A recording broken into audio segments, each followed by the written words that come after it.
La semaine dernière a été très politique avec la visite de la ministre des Outre-mer. Au terme de la dernière réunion plénière avant son départ, tous les groupes politiques, à l'exception du FLNKS, se sont engagés à poursuivre les discussions relatives à la mise en œuvre de l'accord.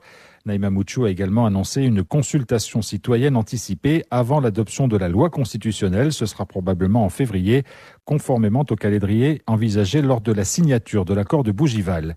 Les partenaires se sont aussi accordés à lancer un plan de relance à la hauteur des défis de la Nouvelle-Calédonie.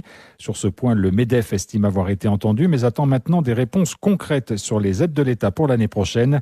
Écoutez sa présidente Mimsi Délé. Nous, ce que nous soulignons, c'est la volonté de tenir un planning serré sur l'avenir institutionnel de la Nouvelle-Calédonie, ce qui est plutôt une bonne nouvelle.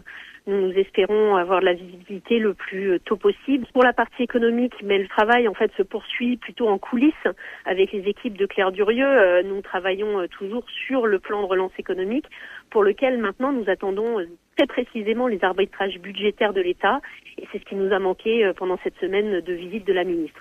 Nous avons quand même noté que ces arbitrages seraient pris à son retour à Paris. Je pense que les besoins sont bien compris, les priorités également bien identifiées. Maintenant, pour nous, le réalisme impose d'avoir une réponse sur les arbitrages budgétaires parce que c'est bien eux qui vont déterminer les montants qui pourront être alloués à ce plan de relance sur l'année 2026, qui est vraiment l'année pour nous charnière. Donc les messages ont été passés, ont été entendus. Nous espérons maintenant des clarifications et d'être rassurés le plus rapidement possible. Hier soir, la porte-parole du gouvernement, Maud Bréjon, a affirmé que des compromis arrivent à se nouer concernant le budget de la France et que le débat parlementaire devrait encore durer 5 semaines.